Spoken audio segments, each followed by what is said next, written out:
Bonjour les amis. Il faut tenir compte du fait que conduire une BMW X6 ne sera pas bon marché. La voiture est équipée exclusivement de moteurs turbo haute puissance, comprenant une double, voire une triple suralimentation. La consommation moyenne de carburant des unités à essence est d'au moins 15 litres au 100 km. Les appétits des moteurs diesel sont moindres, mais il ne faut pas compter sur une faible consommation. Si vous n'êtes pas propriétaire d'une station-service, il est préférable de choisir un turbo-diesel de 3 litres, disponible en différentes options de puissance, d'environ 230 à 300 ch. Les turbocompresseurs sont des consommables soumis à une usure naturelle. Les injecteurs du système de carburant Bosch deviennent inutilisables après 150 à 200 000 km. Les engrenages en plastique des gaz s'usent rapidement.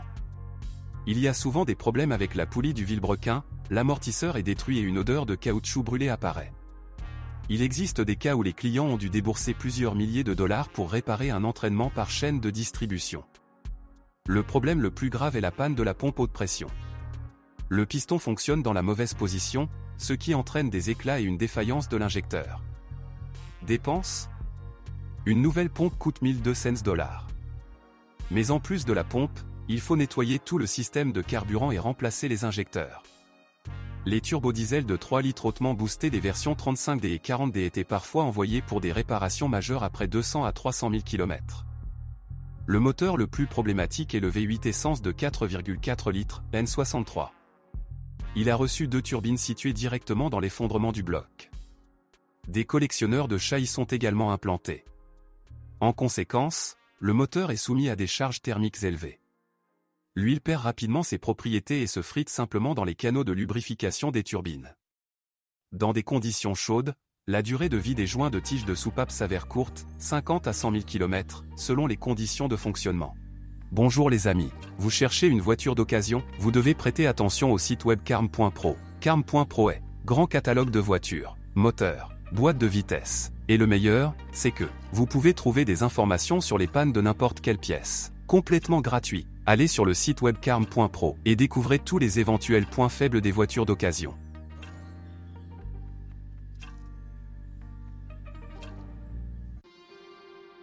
En conséquence, la consommation d'huile augmente jusqu'à 1,5 litre au 1000 km et les anneaux se coincent. Si vous perdez le contrôle du niveau d'huile, le moteur se grippera tout simplement.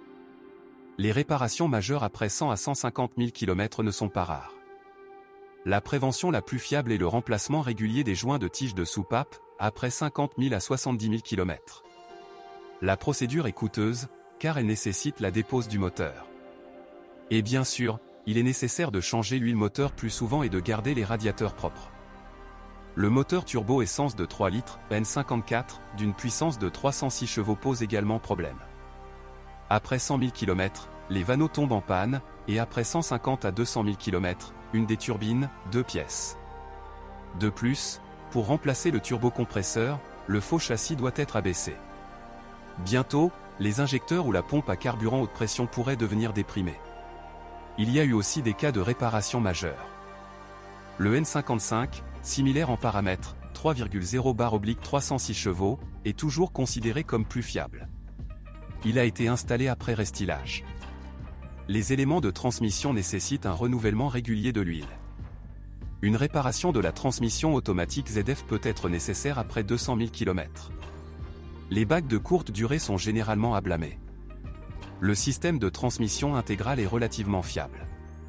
Dans la plupart des cas, seuls les joints actuels ont dû être remplacés. La série X6 a fait l'objet d'une campagne de rappel pour remplacer l'arbre de transmission avant en raison d'un jeu dans le joint cannelé. Tôt ou tard, les grandes roues complètent les amortisseurs et les bras de suspension. Aucune de ces réparations ne sera bon marché. Il y a 3 leviers sur chaque roue de l'essieu avant.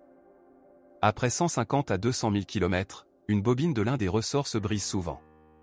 Les ressorts pneumatiques de la suspension pneumatique arrière ont une ressource similaire. Des problèmes liés à l'électronique surviennent de temps en temps. Par exemple, le module de frein de stationnement électronique ou la borne négative intelligente de la batterie tombe en panne. Avec l'âge, le système d'entrée sans clé échoue, la carte intégrée à la poignée tombe en panne. La répartition inégale de la température du flux d'air dans l'habitacle, chaud à gauche et froid à droite, est généralement causée par une vanne de chauffage défectueuse. Après 200 000 km, le moteur du chauffage tombe également en panne.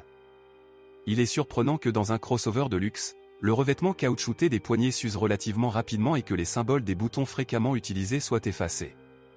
Certains problèmes ont été résolus lors des campagnes de service. Si vous connaissez d'autres dysfonctionnements de modèle, assurez-vous d'en parler.